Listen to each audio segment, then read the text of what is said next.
हिमाचल प्रदेश में बिमल नेगी का मामला, जिसमें कि उन्होंने सुसाइड किया और उस समय ये भी चर्चा आई कि सुसाइड नहीं, उनको सुसाइड करने के लिए मजबूर किया गया, जिसे कह सकते हैं कि ये सरासर हत्या का मामला है।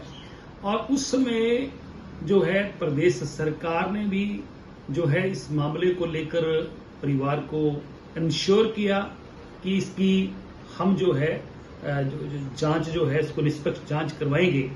और कुछ मंत्री भी वहां पर उसमें जब डेड बॉडी जो है वो सड़क पर रखी गई, उसमें 4 मंत्री के करीब भी वहां पर पहुंचे। और जिस तरीके से मुख्यमंत्री ने भी विधानसभा में स्टेटमेंट दी कि बिमल नेगी का जो परिवार है वो हमारी जो जांच हो रही है उससे संतुष्ट है।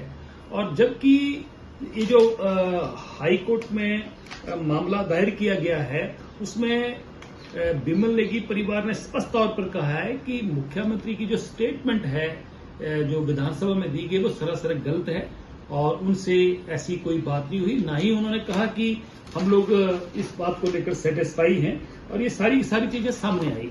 और अब जो है इस मामले को लेकर बहुत सारी परतें जो खुली हैं कि हिमाचल प्रदेश के डीजीपी साहब ने जो रिपोर्ट रखी है और उसमें उनके अपने ही सबॉर्डिनेट जो है, जो अधिकारी हैं पुलिस विभाग के, जिन्होंने इसकी इन्वेस्टिगेशन करी है, वही उनकी बात नहीं सुन रहे हैं।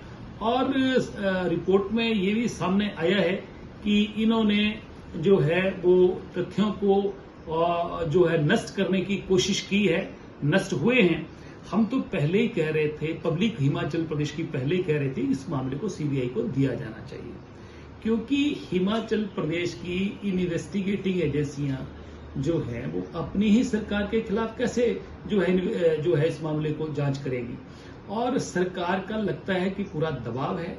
और इस मामले में जिस तरीके से निचले लेवल पर जिन्होंने इस बात की जांच करी है और उन्होंने तथ्यों को मिटाने की कोशिश करी है, और ये भी मामला सामने आया है। मैंने तो इस मामले को लेकर पहले भी कहा था कि शिमला का एक एएसआई वहां पर बिलासपुर में जिस वक्त डेड बॉडी रिकवर हुई भेजा गया, हालांकि मामला बिलासपुर पुलिस का बनता था, और शिमला का एएसआई ना वो एसआईटी में ना वो किसी मामले में लेकर जो स्पेशल भेजा गया, ये किसने भेजा? ये पुलिस के उच्च अधिकारियों ने भेजा या फिर सरकार ने भेजा? और उस दौरान उस एएसआई के साथ क्या क्या बातें होती रही, क्या क्या उसको डायरेक्शन दी गई। और वो एक पेन ड्राइव लेके वहां से एएसआई वो चला गया और कई दिन का अपने पास रखा, और जब दिया तो अब इन्वेस्टिगेशन में आया है, जो रिपोर्ट्स आई है कि उसके साथ छेड़खानी हुई है। इसका मतलब सीधे तौर पर कि तथ्यों को नष्ट करने की कोशिश हुई है। मैं इस मामले को लेकर स्पष्ट तौर पर मैं कहना चाह रहा हूं कि हिमाचल प्रदेश में सरकार जो है वो नीचे अधिकारियों पर दबाव बना रही है कि इस मामले को किसी भी तरीके से निपटाया जाए।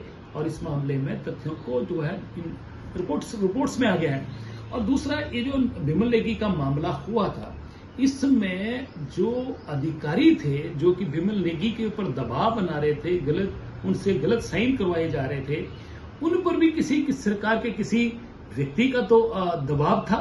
ये सारी की सारी चीजें अब सामने आने लगी हैं। और मुझे लग रहा है कि डीजीपी साहब की रिपोर्ट से स्पष्ट हो गया है कि निचले लेवल पर जो है वो अधिकारियों को दबाव था।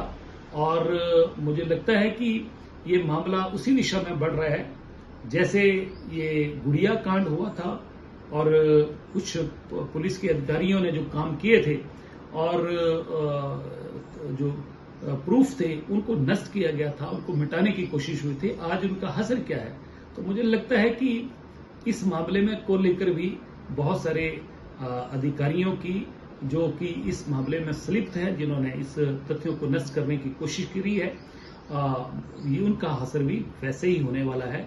मुझे लग रहा है कि ये मामला पहले ही अगर सीबीआई को दे दिया जाता तो ये चीजें नौबत ना आती। आज प्रदेश सरकार पर और इस सिस्टम पर प्रदेश की जनता का तो विश्वास उठा ही है, परंतु हिमाचल प्रदेश में बिमल नेगी के परिवार को और बिमल नेगी को जो है वो जस्टिस तभी मिल सकता था जब इस मामले को सीबीआई को देते ताकि निष्पक्ष जांच होती, परंतु ऐसा नहीं हुआ, जो कि बहुत ही बेहद शर्मनाक है।